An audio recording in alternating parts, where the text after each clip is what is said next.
Today, I want to talk about how to restart your GMAT focus studies after a break. This is a very common situation that many of ourselves find ourselves in. We tend to be busy people. We might have things happening in our personal life. We might get promoted at work. We might have lost motivation. We might have gotten discouraged. All these things happen to the best of us. It's just part of the deal. And the key is recommitting to the process on a consistent basis. I'll talk more about that as we go deeper with this. Some of you are also going to be pivoting to GMAT Focus after studying for GMAT Classic. This is a unique position that some of you are in moving from 2023 to 2024. So what I'm going to do is I'm going to hit a general quick start guide for how to restart your studies in general, and then I'll have a little bit of additional, more specific information after that for those of you who are moving from the classic version of the GMAT to the new version of the GMAT, which is now called GMAT Focus. So let's start at the very top with a few steps, regardless of the situation that you're in. And by the way, if you've been studying for a while and you're staying consistent, then there's probably going to be a couple gold nuggets for you in here that'll help take your studies and your mindset to the next level. Having said that, if you're not restarting, you might want to listen to another episode that's more relevant to what you personally are dealing with right now. Step zero, if you're restarting from scratch, you had your studies going, you fell off, now you're ready to get back on. You want to block out your study time. That's step zero. It's not enough to just say, I'm going to make the time here and there, or I'll fit it in around my other commitments as things go. If you're the type of person who's fitting things in around your other commitments as things go and you have not fallen off the wagon in terms of studying, then great. You've proven to yourself that you can do that reliably. If you were trying to fit it in here and there, improvising with your study time, that is, and you stopped studying, then you have proven to yourself that that is not a reliable approach for you personally, and that is okay. We all have to be very honest with ourselves in this process if we want to make the most efficient gains, and that's not always easy. It's not always easy to face the truth, as it were. Okay, so let me give you some advice for this. It needs to be in your calendar. It needs to be blocked off at very specific times that fit with the rest of your commitments. So I'm not saying don't fit your GMAT study time around your other commitments. You should be doing that. And you should have a list of priorities and be very clear where GMAT falls in that list of priorities in your life right now. But once you have that list, then you want to put the time in, block it out, and say no to anything that's less important than GMAT in those moments, or it's very likely that you're going to fall off again. And that can be a very frustrating process. Again, you've already shown yourself that your game isn't 100% locked in when it comes to GMAT study, and that's okay. It's totally normal. I don't know anybody who started at 100% success rate in a really difficult field. Most people who work in difficult fields, like getting really ridiculously high scores on really tough standardized tests, they started at 50% or they started at 1% and they slipped and they fell and they crawled and they scratched and eventually they got up and walked and then ran and then sprinted without interruption to the finish line. So the key is going to be recommitting however many times it takes. It's not about perfection. It's about continual improvement. And that's how you get to that 100% level where you can keep all your commitments to the degree that you want to. That is such a rare thing. It's so valuable these days. It's kind of crazy to think about. But if you think about what is brand, brand is you know what to expect and they deliver consistently. That's brand. Brand is trust. And it's one of the most powerful forces in business. And you don't want to be creating the trust in other people that you're going to fall off and not keep your commitments. That's the wrong kind of trust. People trust you to not keep your commitments. That's a negative brand. Doesn't matter where you're starting right now, even if you have that brand with yourself. If you don't trust yourself to keep your commitments, now is a great opportunity to start doing that. And I'll give you some more tools for this later. Again, I want to keep this dialed at the beginning, and then we'll go deep on this for those of you who need it. Some of you don't need this at all, and that's cool. I'm about to move on in a second. But brand is one of the most powerful forces in business. And if we're not capable of generating brand at the individual level, it's going to be much, much harder to generate it at the company level, whether that's internally with your company culture you're creating or externally with what your customers expect from you when you roll out new products. So if you struggle with keeping commitments, again, I'll circle back to that. But for now, the basic thing is put it in the calendar. All of you have experience using calendars and blocking off important times and important meetings and saying no to things because they're not as important as those other things. So make GMAT somewhere in that hierarchy. If you need to move things around, that's understandable, but try to do that the absolute minimum amount. And if you've been moving things around and you've fallen off, now you have to stop moving things around and you got to put a line in the sand and you got to say, this is important enough for me to stay consistent. All right. So if you can't block out study time, then none of the other optimization strategies that I'm going to give you are going to be worth very much because you're going to be optimizing zero. Not a good thing. It's very difficult to do. So once you've got your study time blocked out, step one is doing a content reboot. So what you want to do is you want to get back in the rhythm of studying any like flashcards or study sheets that you might have made in the first repetition of your prep, things that are just basic facts and figures. It could be stuff like geometry formulas that you had memorized previously, or it could be stuff like strategies for different types of critical reasoning questions that you had memorized previously. Or it could be things like how to deal with challenging probability questions. You want all those structural things that are memorization based, that's just the core skills, to be either having the rust shaken off or actually relearning them if you have completely forgotten them. And then either one is fine. I've seen people overcome this thousands of times at this point, so it's all doable. This is just step number one. Now, for some of you, you're not going to have made those kinds of study sheets in your first rep of your prep. And so now it's time to do that. So, what I would recommend there is hit a quick revision of whatever study system you were using before, whether that's books or free materials or online courses or materials from your one-on-one coach.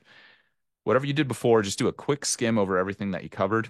And think about that maybe like studying for a final exam in like a college course where you're doing like a broad review of everything and just systematizing, listing out, okay, here are all the things that I need to know. And once you have that inventory, then you can start creating the flashcards, the study sheets, whatever memorization systems you personally like the most and have had the most success with. And just figure out what you've mastered already and what you haven't, and dig deep for at least a week or two on the stuff that you haven't memorized. Unless you're studying full time, let's call it dig deep for 5 to 20 hours, whatever you need to feel like you're solid on the core basics. Some of you might be studying full time, and create those memorization resources that then you can revisit on a regular basis as you move forward. Once you have that foundation back, then you can start to progress. Okay. So if you've been on a long break, that revision process might take a while. If it's just been a short break, a lot of it should be there already, but you should do it to the extent that's necessary in either case. If you kept a list of problems to go back and redo, like many of you have heard me recommend in the past, now is the time to go back and redo all of those before you progress to step two. And that's your content reboot, just trying to get back up to the level that you were or close, purely in terms of knowledge, when you left off and stopped studying. Once you are, let's say, at least 90% there, then you can move to step two, which is a timing and pattern recognition reboot. So when we're studying for the GMAT, there's a stack of skills that we're trying to build. At the lowest level is, can I actually make time to continue to improve? And then at the level above that, I mean, it's maybe the lowest level is not the right thing to say. That's the most important level, maybe foundational level. Without that, tough to progress, like I was saying. But then above that, once you have the time, you stack on top of that knowledge of the actual stuff. Once you have that, it's, can I get credit for that knowledge under time pressure? And can I recognize when to apply that knowledge in different situations? That's timing and pattern recognition. So we're just stacking skills the way that you would have the first time around. This time we're just restacking them depending on how much progress you had made. The timing and pattern recognition reboot can be very quick. You're just going to make some simple sets of questions, either from the official guide, or if you know how to filter for certain questions on GMAT Club, that works. Or if you had a third-party provider that you still have access to and they have a way of making time sets of questions on an online portal or something like that. The format doesn't really matter. I definitely recommend the official guide, but because you're early in your prep and having like the perfect simulation of questions is not like the most critical thing here because we're not really data collecting, you can use pretty much any old questions for the timing and pattern recognition reboot. But if you want to be the most efficient, the official guide is going to keep you the most efficient because that's what you're going to see. You're going to see similar stuff. Sorry, you're not going to see the exact same stuff that's in the official guide on test day. That would make the test a lot easier. But you'll see very similar questions. And so that's part of the reason it's such a valuable resource. If you've exhausted the official guide, then I already gave you some other options there. If you're not sure what sources you should be using, just shoot us a DM on current social channels. We're at the GMAT strategy in most places, and we'll be happy to advise. What I'd recommend there is sets of 5 to 10 questions, depending on how much bandwidth you have. If you have a lot of shorter study sessions throughout the day, you can go with a 5 question set. If you have some longer study sessions, you can go with a 10 question set to start. And what I'd recommend is 3 sets with a count up timer. So you're just generating some time awareness there. There's no time pressure. And you're just getting used to feeling, okay, that's what 1 minute feels like. That's what 7 minutes feels like. That's what 5 minutes feels like. And then once you're feeling comfortable there, or you've hit 3 sets, give or take, then you can start using a countdown timer and time pressure and readjusting to that. I would say maybe 3 to 10 sets untimed and then 3 to 10 sets timed is going to be good for most people. You don't want to spend too much time in the timing and pattern recognition reboot phase because it can start to feed into some negative perfectionism that a lot of us have of like, oh, I got to get myself perfect before I'm ready to take a baseline practice test. And that tends to be very self-defeating with this process. And I'll talk about that more in a sec, why that is. But those are the basics there. And I would do a set for each individual question type. So I'd do uh, 3 to 10 sets of problem solving questions, which are the quantitative problems. I would do three to 10, 5 or 10 question sets for data sufficiency. I would do the same for critical reasoning, same for reading comp, same for integrated reasoning questions, which is graphs, tables, multi-source reasoning, and two-part analysis. And then at that point, you've covered all your bases of what you'll see on GMAT Focus. At that point, it's time for a retest of a full-length practice exam. I strongly recommend using the exams from MBA.com. If you've already gone through those once, they can all be reset with Focus, at least. The Focus practice exams can all be reset, and you will not see questions that you've seen before. So, sorry, let me clarify that. That's not for the first 2 free tests. For the first 2 free tests, if you reset them, you might see some repeats, which could inflate your score. Not the end of the world for this rebaselining that we're doing, but not ideal. If you've purchased tests 3 through 6, what I have personally noticed, and I might go back on this, but for now, in the months and many people that I've coached through the focus process at this point, that has been very reliable that you can basically get 2 fresh tests out of each of those paid MBA.com practice exams 3 through 6, which is awesome. Thank you, everybody at GMAC. That's an amazing value add for the community, and we honestly could not express our gratitude enough for whomever is responsible for that, either consciously or unconsciously. We appreciate it either way, so thank you. So what are you looking for there? Well, you're pretty much just taking the GMAT. Like you're doing it in a realistic setting. Don't be doing it after you went out the night before and you're wrecked. Don't be doing it at the end of a workday. That's super self-defeating, everybody. You cannot expect you're going to have a great performance on a difficult exam in those kinds of situations. Maybe a few of you, for sure. There's always outliers. I don't want to ignore anybody, and many of us are outliers by choice. It's why we want to go to a competitive program in the first place. So yeah, sure. There's probably the person amongst you who can just start a GMAT at 10 p.m. and go till 1 a.m. or whatever and get an incredible score. If that's you, you're probably not struggling with this stuff too much anyway. But if that's not you, which is going to be 99.99999% of us, then please don't set yourself up for failure with this. You're trying to get good quality data. And the way to get good quality data that's actually going to help you optimize is to do a good quality job taking your practice test. Okay. So be in a quiet, controlled environment to the extent that you're capable. It doesn't have to be perfect. Just make it the best that you can. Get the best sleep that you can the night before. Eat the best food that you can the morning of. Have the right exercise plan to the extent that you can. Again, you don't need perfection, but make it a good repetition or you're not going to have good data, which is going to compound That bad data is going to compound over every other decision you make, which is going to cost you a lot of time. The best way to do this stuff well is do it once the right way. Once you have taken that rebaselining test, you're going to pick 3 areas to focus on, no more than 3. I know what a lot of you are thinking, which is I need to work on 10 areas. I need to work on 5 areas. Like, I can do it. I'm superhuman. I believe you. I totally believe you. I'm trying to help you do this in the most efficient way. I'm sure that you could grind on 5 areas between practice tests. I get it. You are a superstar. That's why I'm making this podcast for you. I'm trying to tell you that that's going to work against you. It's not going to be the most efficient way. If you don't care about doing this the most efficient way, then grind on 50 focus areas between each practice exam. That's totally fine. If you want the most efficient way, limit it to 3. The top areas that you want to audit to be focusing on are timing, missing questions you know how to do, and below those 2 is content. If you're having timing issues, you want to address those first because learning more content is probably not going to move your score if your timing is not good. Same with missing questions you know how to do. If you're missing a lot of questions you know how to do, learning more stuff is probably not going to move the score. You're already not getting credit for the stuff you do know. How is knowing more stuff a solution to that problem? It's not. So address timing issues first. You can just go back to step 2 and do more of those time sets that I was talking about. Use the countdown timer and work on it until you see improvement. If you're missing a lot of questions, you still want to do time sets, but the focus is not going to be time management. It's going to be building new habits that stop you from missing those questions you know how to do. All right. Those are the top 2 priorities between exams. If you've resolved those or it's within a reasonable range, like again, don't need perfect timing, don't mean to never miss questions you know how to do. 1 per section is acceptable. Then you can move to the content stuff.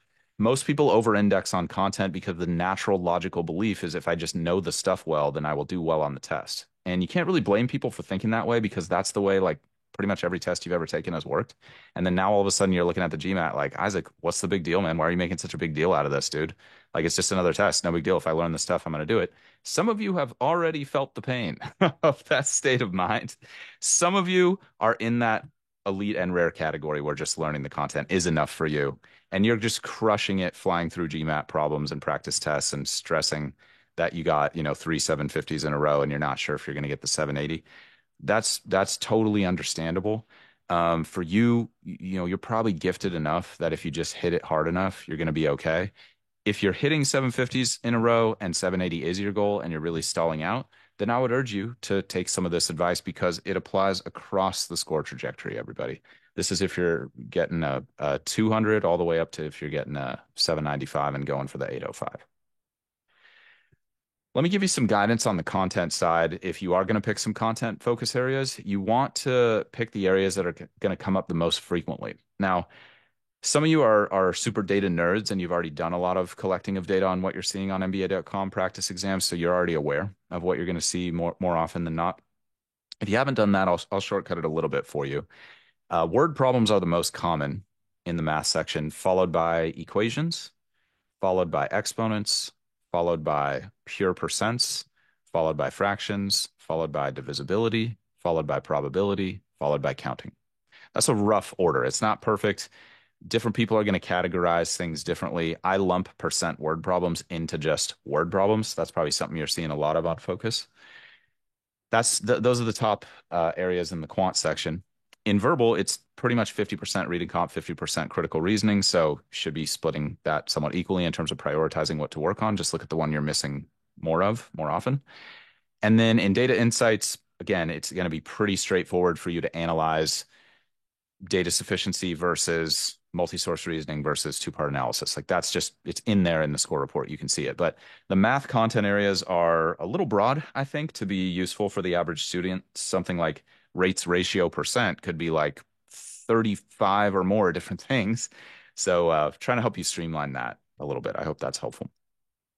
Okay, so that's step 3 is just an optimization reboot. So you're taking a practice test. It's almost like another baseline test where you're restarting and you're using that to data collect so you know what to spend your time on and you limit that to 3 areas maximum. It's also totally okay to have 1 or only 2 focus areas. You'll probably make faster progress the fewer areas you focus on. Once you got that, you're just going to create a study plan. And at that point, you're pretty much back to where you were before you took your break, or at least close. Again, you want to be all in on your focus areas. Try not to spread yourself, sorry, do not spread yourself too thin. That's my advice. Don't just try, do it. And if you're not sure how to structure your study time or how to create an intelligent study plan once you have those focus areas that you know you need to work on, then go back a few weeks in time to the episode. I believe it's titled How to Structure Your GMAT Study Time. And in there, I go through a whole entire study plan, start to finish, and I talk about how to structure your individual study sessions intelligently and efficiently. So let's go a little bit further with some extra advice. If you're just rebooting and you feel complete and you're like, cool, that's what I needed, then by all means, go off and start taking action. I know a lot of you are super capable, super intelligent, hardcore beasts, and I appreciate and respect you so much. And I'm so excited to see the impact that you're going to have in your MBA programs and post MBA. For some of you, you're not feeling like you're on that beast mode level where you're super hardcore consistent and just crushing things all the time. So let me speak to that a little bit. And I hope that this lands well for you. But if it doesn't, I apologize in advance. I want you to know I'm trying my absolute best. I am seeking my fullest expression of my potential when I'm making these podcasts for you. And I'm trying to give you the absolute best advice that I humanly possibly can in the most efficient way I human possibly can. And I am still human and I may fall short sometimes. And I apologize deeply. I promise to continue to get better and continue to serve at a higher and higher level to the extent that I am capable of doing so. So the next line item, if we're going to be following this plan I just laid out for you, which is step 0, block out the study time, put it in the calendar. Step 1, do your content reboot. Step 2, do your timing and pattern recognition reboot. Step 3, do your practice test, full practice test rebaselining. Pick your 3 focus areas, and then you create your study plan. So what's next? What's next is staying consistent. If you can stay consistent, you can accomplish an unbelievable number of things. And the GMAT is very, very, very much in that realm of things that you can conquer, irrespective of where your natural ability is from the beginning. So let's go back to the whole idea of branding. Where you want to begin with brand is building your personal brand. And what you're doing when you're building your personal brand is you're building trust with everyone who's ever interacted with you. That's what a brand association like Harvard Business School can fast track for you. If you think about brand association, people trust Harvard Business School. Harvard Business School has been getting results. It's been spitting out great leaders. Okay. So people look upon the Harvard Business School brand with a high regard. And so if you go to Harvard Business School, then people are going to see you differently. Now, that may not be true across the board. And some people may have negative associations with Harvard Business School. And this isn't a podcast about Harvard specifically. It's just a recognizable example of this concept. And I'm just trying to get the concept to land for you of associating X with Y. That's what branding really is. If you think about the history of branding, it comes from branding livestock. And you would literally take a hot metal and sear your logo into a living being, an animal, and then that would change the behavior of people who saw that animal. If they knew you, they would return the animal to the farm if it wandered off. If they knew you and respected you, then if they were thinking about stealing the animal, then they wouldn't. They'd be like, "Oh, that's Jane's animal. I shouldn't do that." Okay, that's all that brand is. So it's just a catch-all term for associating one thing with another thing. So when we're talking about elevating our brands, we want to think about building trust, and you want to think about what builds trust with people.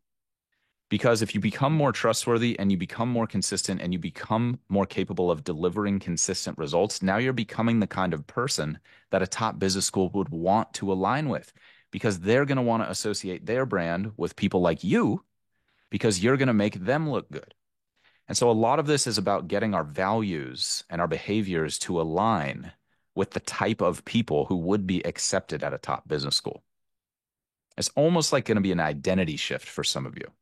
If you've read Atomic Habits, great book that goes deep on identity shifting, not essential, but definitely a really, really interesting case study. So the first step to building brand and building trust is building it with yourself. we all know that the baseline of trust is keeping the commitments with yourself.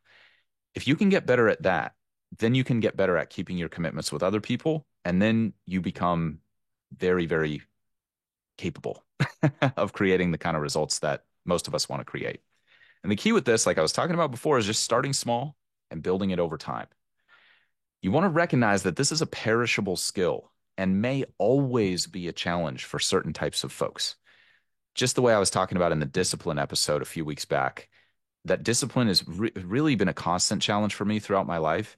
And it's something that I just continue to work on. And I've just accepted I'm always going to be working on that. And I'm always going to be improving because I've just seen that the more disciplined I become, the better results I get. Like that, the happier, more fulfilled I am. It really is like that equation for me. Not saying it's going to be like that for you, but that's what I've seen. And the idea, again, is just to keep improving. So let's talk about what it means to keep improving. A commitment means you're going to see something through past the point of not feeling like doing it. That's what a commitment is. Anyone can stay committed when things are going well and it feels good. That's like so easy to keep commitments when you're feeling good. That's like committing to always eating the thing that sounds the tastiest. That's not a difficult commitment to keep. One of the keys to leadership that I've discovered, at least at the level that I'm at, recognizing many of you will be way beyond my level in terms of leadership, and some are not there yet, and that's fine. We're all here to learn from each other. I'm going to share what's worked for me. You can take it or leave it, depending on what you want. One of the keys I've found to leadership is teaching people how to keep their commitments because you want your teams to be as reliable as possible. Do you want to work for the person who can't keep his or her commitments? I don't. That's going to be super frustrating. Do you want to manage the team that can't keep their commitments? That's also going to be super frustrating. So, if you can become the kind of person who keeps commitments, demonstrates the positive outcomes of keeping commitments, and inspires other people to keep their commitments, and you can instruct them on keeping their commitments, people are going to produce a lot better results when they're around you. And that makes you a very valuable person.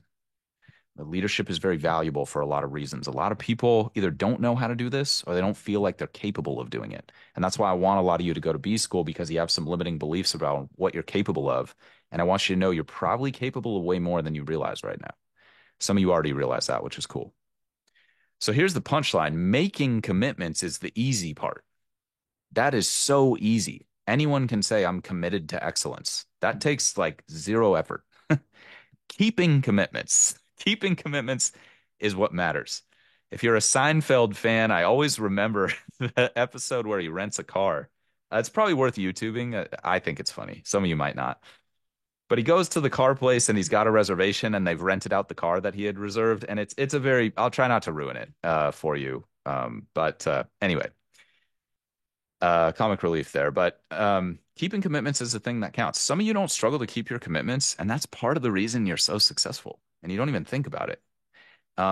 For you, what might be helpful to recognize is a lot of people struggle to keep their commitments, and maybe the skill for you to work on is teaching other people what you know and what's natural for you around keeping your commitments. That's a very, very valuable thing to be able to do. Something to consider.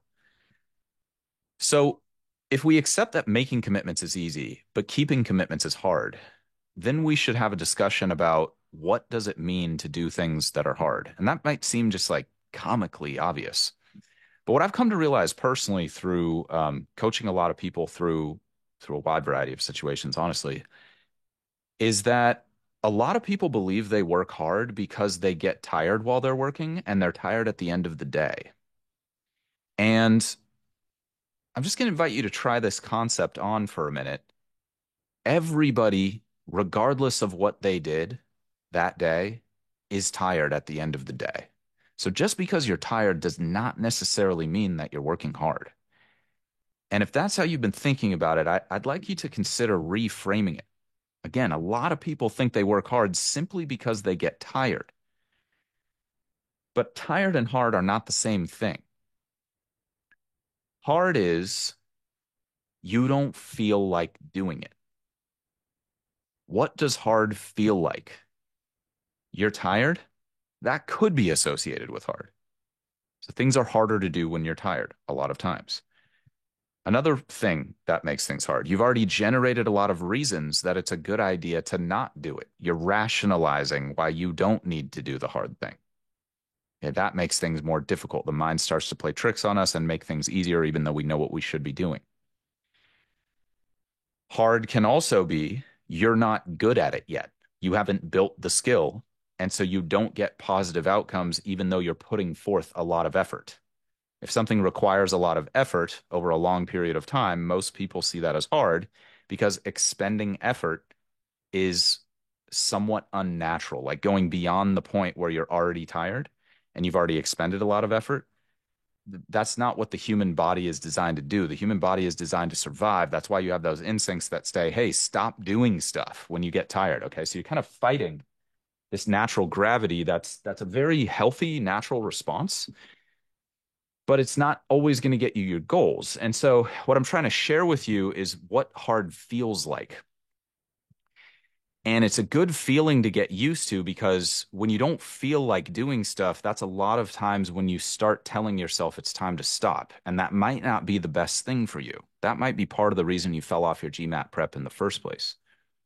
And this is also the reason that people who keep their commitments at a super high level are so, so rare.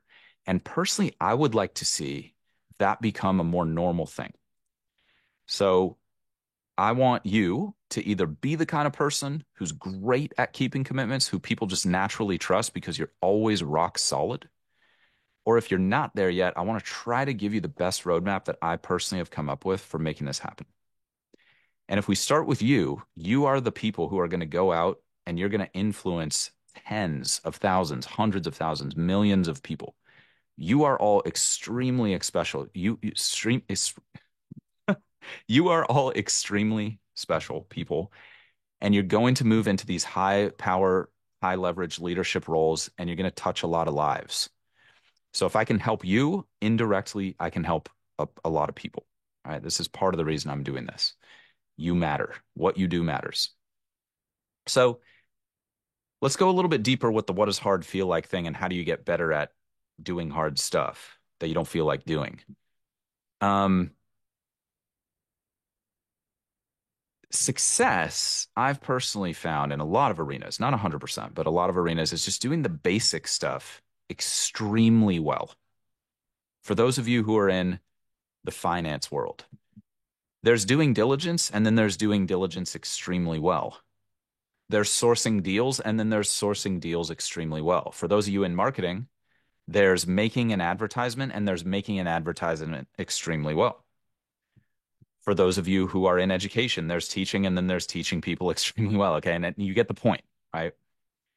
So doing things extremely well is not always easy. And that's why a lot of people don't do it because they start to feel like I don't feel good while I'm doing this, and therefore I should stop.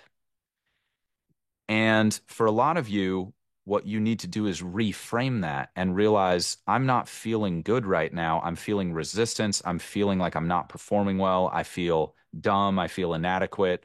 I feel embarrassed.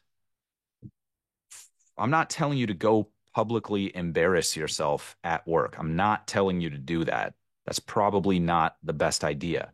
I'm saying, like, in private, between you and yourself, when you realize you just haven't kept your studying commitments for 3 days in a row, or 3 weeks in a row, or 3 years in a row, and you're embarrassed, like you are embarrassed of yourself by yourself. And if that's happening for you, that's okay, man. That's where I started. I started at, I don't want to say the bottom because I'm sure there's people who've been lower than I was. I'll spare you the sob story. I started low. Okay. Low. Let's just leave it at that. And all that stuff can be transcended. And if you're starting there, I want you to know that that can become the strongest foundation that you can build on. And you can get where you want to go. Like it's totally doable. I've seen it so many times at this point. It's just like a reality of my everyday life. This is like what I help people do a lot of times.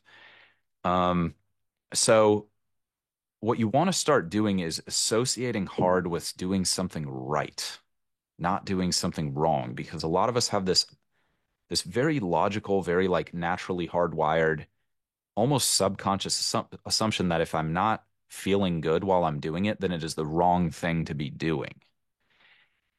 And that might be true. Again, none of this is psychiatric or psychological advice. If you're having serious mental problems, then please seek out the help of a professional. I'm talking to people who are psychologically at least meeting the baseline standard here and are just like, dude, Isaac, I need to hear this. Thank you for telling me this, okay? And if that's not you, that's cool too. So when you can start to reframe struggling with things, not making progress as fast as you want to see it, feeling like you're not going to get there, those kinds of feelings, if you can associate that with thinking you are maybe doing the right thing because it is hard, that's when you can become a better competitor. A lot of people don't like to talk about competition. It makes them feel uncomfortable. I'm talking about competition in the most like healthy way that we could possibly talk about it in terms of like natural law of the jungle competition. There's that piece. But then also the healthy kind of competition, maybe friendly competition if we want to go that far, that helps everybody get better. Like the type of competition that free market capitalism is predicated on, like the most successful economic system in history. Maybe there's better economic systems. I think we should all try to improve it. But like if you look at the track record and you look at history, it's pretty good. Um, so becoming a better competitor is not always about beating other people or like winning at a zero sum game, although some of you are motivated by that, and I have no judgment around that. Honestly, I don't. As long as you're not infringing on anybody else's rights, you know. I'm talking about the kind of competition with yourself or the kind of competition maybe that you have with someone that makes you both better, if that makes sense.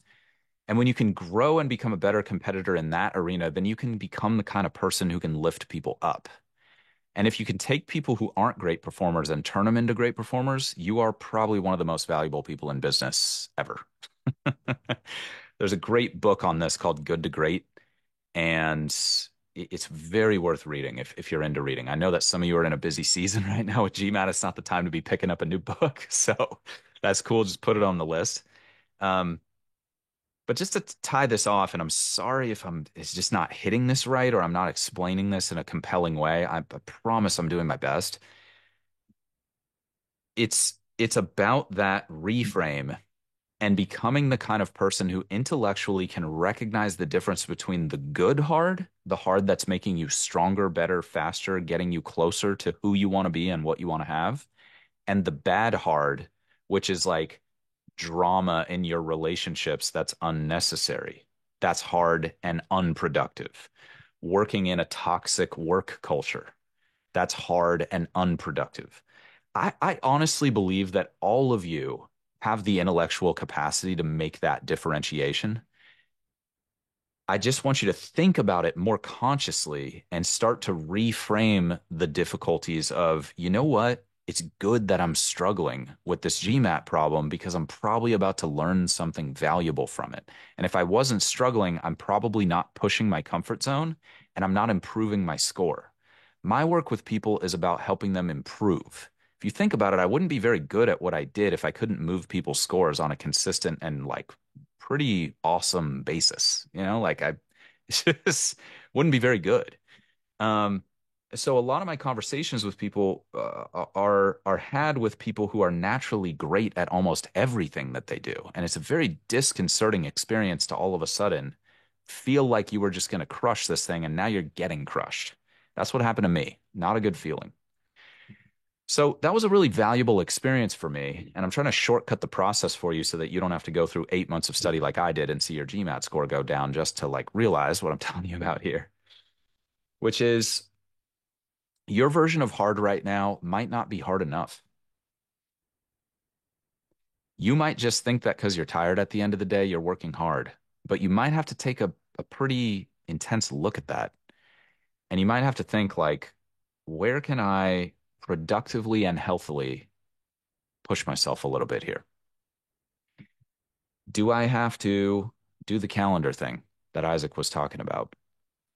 Do I have to get better at building up my saying no to things muscle? Am I just weak? at saying no. I always say yes, and then I blame my friends for distracting me when really it was my choice to not study. And for a lot of you, I'm talking to you about the things that you've used as excuses to not study. Oh, I'm the type of person who likes to be all in at my job. I got to be all in at the job. Maybe that's true. And maybe you should be all in at your job. I don't know your situation. Maybe it's time for you to put GMAT on pause. I don't know. I'm just asking you to take an honest look at that. Is that really true? Or are you just using that as an excuse because you feel like you're working hard enough when in reality you're getting out competed? And you're getting out competed by the version of yourself that you know you could be, and you're just seeing it in other people and then you're projecting onto them.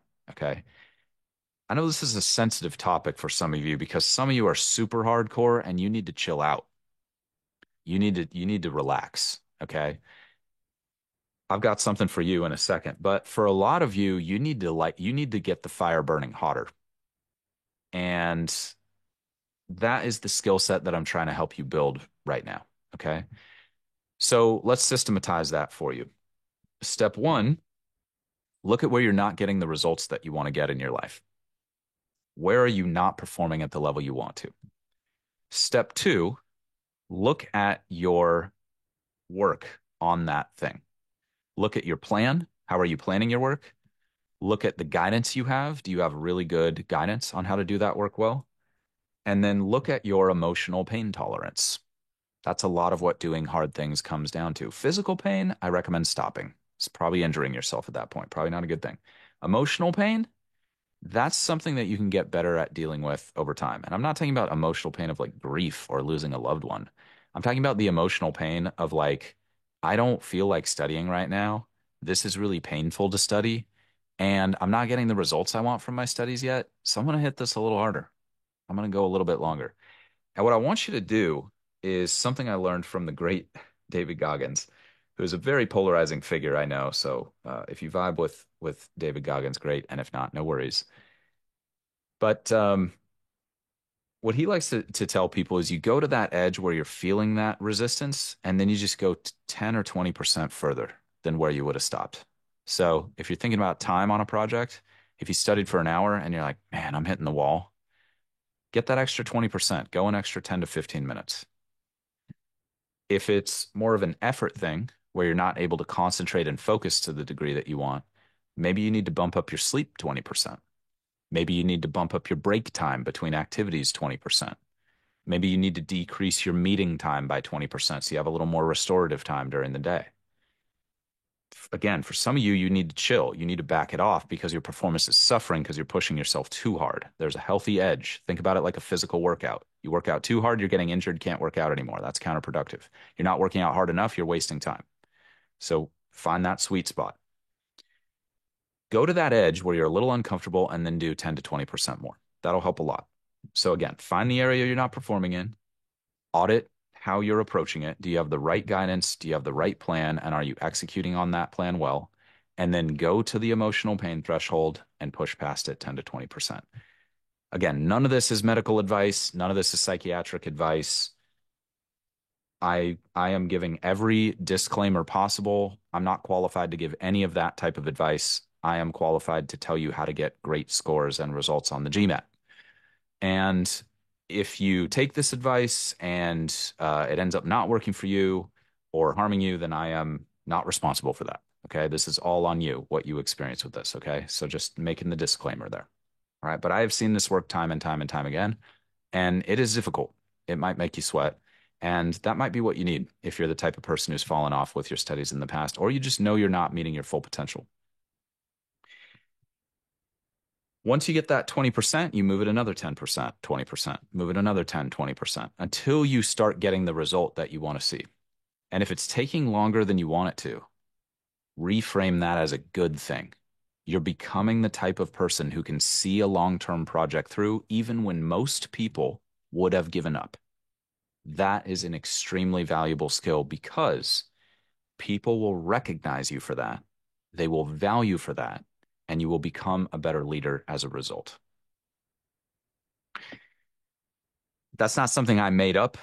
That's across like so many leadership textbooks and seminars given by people who've built real companies, okay? Not people who just studied people who built great companies, okay? Not that there's anything wrong with that. That's valuable too. And some of those studies are amazing, like Good to Great. Some of those studies are a little biased, in my opinion, and it's good to learn from people who have walked the walk. Just saying. So that's that skill set.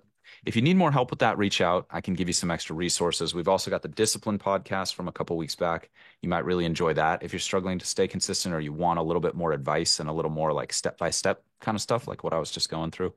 And you feel like, okay, I have the desire, but I don't really have the systemizing. Like, what do I do step by step to like go to the next level? That discipline episode, how to be more disciplined, will help out a lot. Also, the dealing with distractions episode might resonate with you if you feel like distractions are a big part of you falling off your GMAT prep, okay?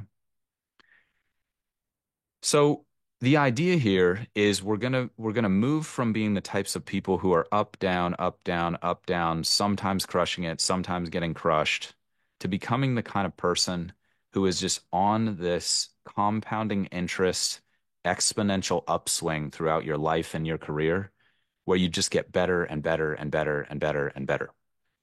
And part of the reason I want that for you is because I know you want the results that come from that process.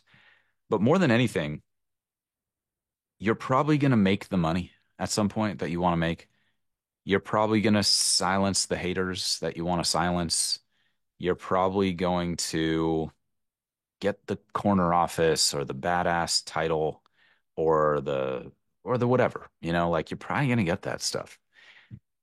And then at that point, if that's the only thing that was driving you, you're going to start to fall off and you're going to be that hot, cold, up, down type of person. And I've come to realize that basically nobody wants to live their life that way. It's very frustrating to be like hot sometimes and cold other times. And one of the keys that I've learned, again, I did not make this up. I got this from an extremely successful mentor of mine, and all credit goes to him on this. You want to become the type of person whose ultimate goal is chasing your full potential. And I know that sounds like super, maybe like cliche or just like internet motivation bro, like kind of tagline. And that's definitely not the space or the brand I'm trying to create. And maybe I'm subconsciously creating that right now. That's terrifying. But hey, there's an audience for that. Actually, now that I talk about it, no hate, no judgment. If that's for you, that's hey man, whatever it takes, honestly. Within a code of ethics. Not whatever it takes, but whatever it takes within a code of ethics. Um, so the full potential is a valuable goal because it's constantly expanding. Like every time you get better, the potential things that you could do also gets better. It's like as you level up, what you're capable of leveling up to also levels up. It's kind of like this never-ending process. And for some of you, that potential is going to move from your career to your family to nonprofit work to spiritual growth. I mean, it could be so many different things at different seasons of your life. But if you can make that the core of your motivation, you're 100 times more likely to become that person who's on that constant upslope, and you're not just like hitting a goal and then falling off, and then hitting a goal and falling off, and then hitting a goal and falling off. So if that's compelling for you, that's what I recommend. And I've hopefully given you a couple simple tools that'll help with that. So most of us getting into the next step after you've created the consistency that you want is learning how to get better at handling when you fall off your commitments, when you accidentally don't live up to your agreements with yourself, when you were really genuinely putting your best effort forward and you still just fell short. That's going to happen, especially if you're pushing yourself. And so the idea is to become faster at recommitting. So you want to shrink the time frame between when you stop doing the commitment you know you should be doing and when you re-engage with the commitment that you know you should be doing. All right. There are times to drop commitments. That's what prioritization and leadership a lot of times is about. We got to stop doing X so we can do more of Y. That's fine. That's going to happen sometimes, and you got to trust yourself to make those calls, sometimes make the wrong calls and learn from it. That's a lot of leadership development in my experience as well, is just learning from mistakes. Like making mistakes a lot of times is how we learn. Obviously, if you can avoid making mistakes, do it. But repeating mistakes is how we fail. All right. And that's a lot of what this is about. So I got a couple interesting analogies for you about recommitting. Airplanes, I'm probably going to butcher the statistics, but I'm going to be in the ballpark here. Airplanes are on course exactly like 3% of the time, or something like unbelievable. And the other 90% of the time, they're drifting slightly off course, reorienting toward the course, drifting slightly off course, reoriented toward the course, drifting slightly off course, reorienting on the course. Same thing with sailing boats and ships sailing across an ocean, getting off course, getting back on, getting off course, getting back on. And I've realized that masters in a lot of fields have just become so fast at recommitting when they notice themselves slipping that it appears from the outside that they never slip. But in reality, they are faltering fairly regularly. It's just that they can fix it so fast that it doesn't even appear that they faltered at all. One of the interesting something you might find interesting, let's put it that way, is I spent a lot of my time as a young person trying to become a better drummer. I played in rock bands and stuff like that. This was a big passion of mine for a long time. Um, and when I was trying to become a better drummer, I was trying to get better at playing in time better. It's called the pocket sometimes in music parlance. And to have a good groove, a strong feel, a lot of times is how you get the best gigs as a drummer. It's not about being like the flashy player, although there is a space for that in the market, but like getting the really good high paying gigs is people who can do all that stuff, but they also have the humility and reservation to not do it all the time and like take over the show. And just they have a good feel, a good groove, and people feel good when they listen to those drummers. And I was actually taking an instructional course with a top pro about developing better time. And he was like, listen, developing better time is about realizing that you're only going to be in the pocket like 10% of the time. And the rest of the time, you're going to be readjusting and feeling, oh, I'm a little bit off there, back. Oh, that felt a little bit off. Now I'm back. Oh, I'm about to be a little bit off, but I fixed it before anybody heard it. And that was a huge revelation for me because I thought it was just something that like you had or you didn't have. It was like you got born with it or not kind of thing. And that was a pretty limiting mindset. And I started to realize that that concept applies to a lot of things. And GMAT study can be one of them. So like maybe you hit the end of the day, you're exhausted, you've been pushing yourself, and you're just like, I just can't do this anymore. And you rest, you get up the next morning, and you're like, you know what? It's still important. I got to do it. Okay. That's recommitting. All right. If you took a 3 week break and you're like, no, it's still important. I want to get back to it. You want to recommit. Commitment means you are going to do it even when you don't feel like it, even when it's not convenient, even when other things appear to be getting in the way. If I get married to someone and I'm like, I'll be married to you as long as it's convenient for me. And the moment that it's not convenient, we're not going to be married anymore. What kind of level of person do you think I'm going to attract that kind of commitment? Okay, that's not what most people are looking for, at least the way I understand it. So the same thing goes in most relationships. Making a commitment to be a great friend means you're a great friend whether it's convenient for you to do that or not. Studying for the GMAT means you're studying whether it's convenient or not. Maybe you're not studying as much as is ideal. Again, I addressed that in the discipline episode. Shrinking your task size, very valuable technique. But if you haven't been committed and you frequently don't keep your commitments with yourself, you need to make smaller commitments and you need to start keeping those regularly. And then you need to build those commitments up 10 to 20%, like I was talking about before. That's what mastery is, I think. I think mastery is they make just as many mistakes as anybody else. They are just so fast at correcting the mistake that it seems like they avoided the mistake. And from the outside, it seems like they've got like the golden touch and they're just like always getting better, always on point.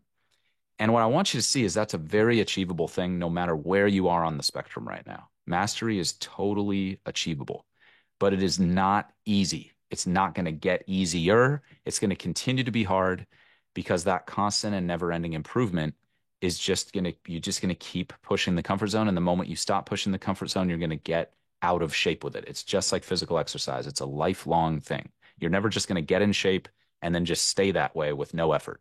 That's unless you're addicted or obsessed with working out. That's not discipline, no. That's just you doing something that you like anyway. Like that's not discipline. That's like the guy who likes drinking beer every night and he just goes and drinks beer every night. That's you, except you just like going to the gym. Okay, that's not discipline. That's the opposite of discipline. Okay, just saying. Mastery is one step below perfection, I think. And I think we should chase perfection. I don't know if it's a reasonable expectation that we're always going to be perfect. I think that's pretty unreasonable, difficult to do, maybe even unhealthy, depending on your views.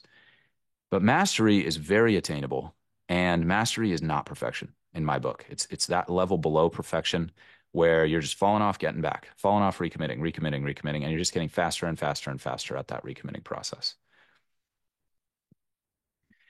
That's what I've got to say about that. I apologize if I went too long on that. I hope some of that landed. Definitely please give me feedback, shoot us a DM and let me know, like, you know what, Isaac, that actually helped me out. Or you know what, Isaac, I think you're getting a little long in the tooth with some of these episodes, man.